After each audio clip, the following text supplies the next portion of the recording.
अस्सलाम वालेकुम, मैं अली अजीम सर्विसेज से। और आज की जो अपडेटेड वीडियो है ये एक कॉमनली आस्क्ड क्वेश्चन है कि अभी रिसेंटली जब आप कनाडा के लिए अप्लाई करते हो, because Canada is the most emerging educational standard destination in Pakistan. And let me tell you one thing here: the upcoming time is the time of the Canada for Pakistanis. It's been almost 1 year that the Canada they have not taken any student from Pakistan or even the immigrants from Pakistan. So that's why they have to grant the visas. और बहुत ज्यादा मैं समझता हूँ saturation होने जा रहा है जो कनेडियन हाई कमीशन है और कनाडा में पाकिस्तानी वीजास के हवाले से। तो इसलिए ये एक पीक टाइम रहेगा कनाडा अप्लाई करने के लिए।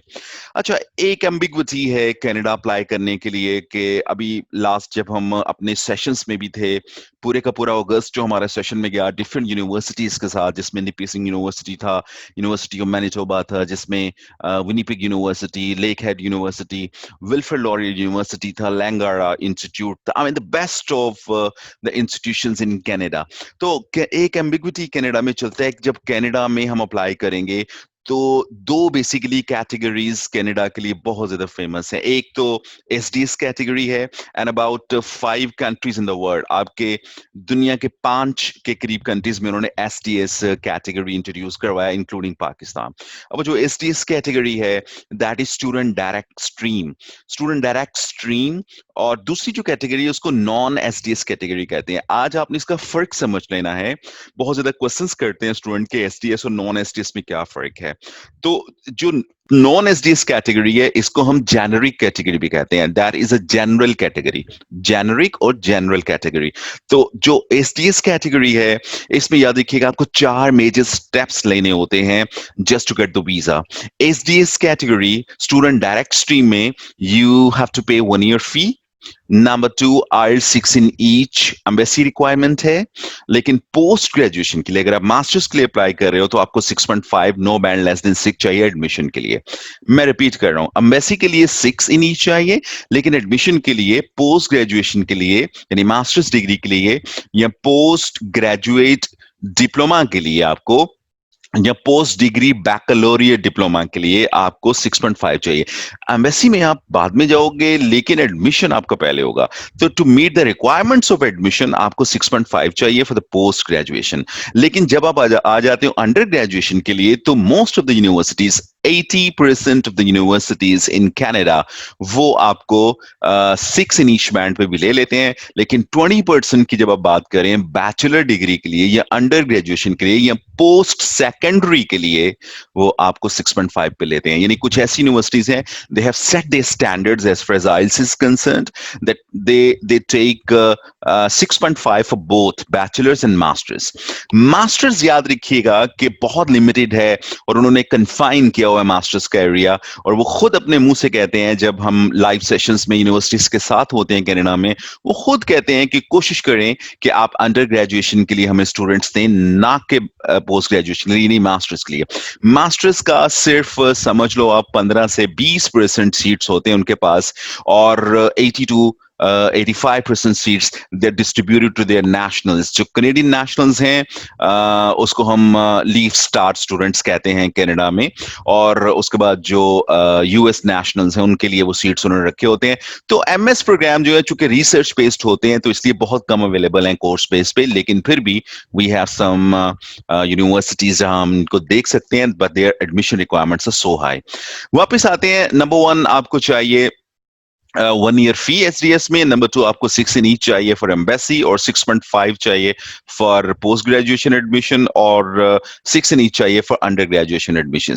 एंड नंबर 3 जो आपको एसडीएस में चाहिए आपको ये प्री मेडिकल प्रोसेस होता है, यानी आपने मेडिकल इसमें पहले करवाना होता है। Number 4 the most important thing that is guaranteed investment certification. ये जीआईसी लेटर होता है कि आपको बैंक स्टेटमेंट एसडीएस में शो करने की जरूरत नहीं होता, because you are going to pay $10,200 जो कैड्स हैं, कैनेडियन डॉलर्स हैं, वो आपने हबीब कैनेडा बैंक या स्कोशिया बैंक कैनेडा में सबमिट करवाना होता है। आपने अपना जो अकाउंट है वो वहां पे ब्लॉक कर देना होता है, यानी पैसा अकाउंट में ब्लॉक कर देना होता है, और ये पैसा आपको वापस मिलता है जब आप कनाडा पहुंच जाते हो। ये पैसा यूज होता है आपके लिविंग एक्सपेंस के लिए। एसटीएस में आपको बैंक स्टेटमेंट शो नहीं करना, और यही आपको एक लेवरेज है एसटीएस में। अगर आपके पास पैसा है लाइक 30 लाख या 35 लाख, तो STS is a best step to move forward. अब नॉन एसडीएस पे आ जाते हैं, जरा समझ लीजिएगा। नॉन एसडीएस को हम जनरल कैटेगरी भी बोलते हैं, नॉन एसडीएस को हम जेनरिक कैटेगरी भी बोलते हैं, नॉन एसडीएस को हम नॉन एसडीएस भी बोलते हैं। तो नॉन एसडीएस में ये होता है कि बिल्कुल जैसे आप ऑस्ट्रेलिया अप्लाई कर रहे हो उसकी तरह आपका प्रोसेस चल रहा होता है। अगर आपके लेट्स से पोस्ट ग्रेजुएशन या मास्टर्स के लिए 6.5 बैंड नहीं है, तो आप ईएपी के साथ, यानी English as academic purpose, leap, इनके लीप्स होते हैं, leap 1, leap 2, leap 3, leap 4, leap 5, leap 6, leap 7। इन लीप्स के साथ, जो ईएपी लीप्स हैं, इनके साथ आप अपनी मेन प्रोग्राम में मूव करते हो। For example, if a student है 6.5 बैंड लेकिन एक मॉड्यूल पे उसका 5.5 बैंड है, तो वो ईएपी अबाउट 3 मंथ्स का या 4 मंथ्स का या 12 हफ्ते का या 16 हफ्ते का ईएपी ले लेगा, और वो ईएपी लेके वो अपने मेन कोर्स में चला जाएगा। बिल्कुल इस तरह जैसे ऑस्ट्रेलिया में आप पहली कोर्स लेते हो, इंग्लिश क्लासेस लेते हो before starting your main course. तो याद रखिएगा कि अगर आप जेनरिक या नॉन एसटीएस के लिए मूव कर रहे हैं, तो आपके पास ऑप्शन है कि आप कम बैंड के साथ भी अप्लाई कर सकते हो। नंबर 2, आपको 1 ईयर फी देने का जरूरत नहीं रहता, आप अपने 1 सेमेस्टर फी के साथ भी जा सकते हो, या आप ऑब्वियसली 15 क्रेडिट फी के साथ या 18 क्रेडिट फी के साथ, ये लेटर ऑन वीडियोस में बताऊंगा कनाडा के लिए क्रेडिट्स क्या होते हैं, उसके साथ भी मूव कर सकते हो कनाडा। देन यहाँ पे आप अगर प्री मेडिकल अपॉर्चुनिटी लेना चाहते हैं ले लें, नहीं लेना चाहते तो आप वीजे के बाद भी मेडिकल करवा सकते हो। और यहाँ पे आपको सबसे इंपॉर्टेंट डिफरेंस मैं एसटीएस और नॉन एसटीएस में बताने जा रहा हूँ। एसटीएस और नॉन एसटीएस यानी जेनरिक और एसटीएस में डिफरेंस ये होता है, याद रखिए कि नॉन एसडीएस में आपको बैंक स्टेटमेंट शो करना है 45 से 50 हजार कैड्स का।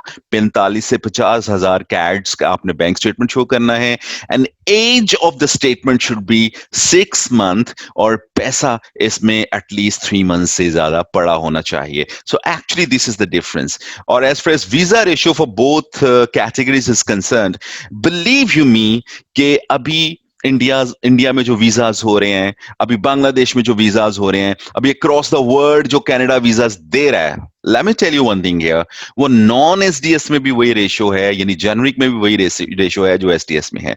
टू बी ऑनेस्ट, जब हम यूनिवर्सिटीज के साथ होते हैं, ट्रेनिंग्स में होते हैं, या जब हम लाइव सेशंस में होते हैं, तो वो हमें कहते हैं we do not have any concern whether the student is coming for the SDS or non-SDS. He or she just must meet the requirements of the visa.